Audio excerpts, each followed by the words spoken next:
Murakoze nyakubahwa Perezida wa Repubulika, nitwa Kabayiza James, nkaba ndi umuyobozi w'akarere ka Gakenke. Nishimiye ko umuhango wo gukemura ibibazo by'abaturage. Muri uyu mwanya rero dufashe kugushimira ku gikorwa cyiza wakoze cyo kwiza kwifatanya natwe. Murakoze, umwanya ni uwanyu nyakubahwa Perezida wa Repubulika. Muraho neza mwese.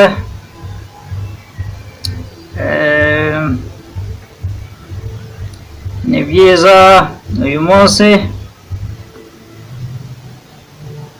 naje kwifatanya namwe, ndabishimiye cyane. Ariko muri uyu mwanya reka twakire ikibazo. Ni ibibazo bingahe kugira ngo turebe ko twagira vuba vuba? Ni ibibazo bibiri. Okay, nibyo. Hanyuma reka twakire ikibazo cya mbere tugire vuba vuba.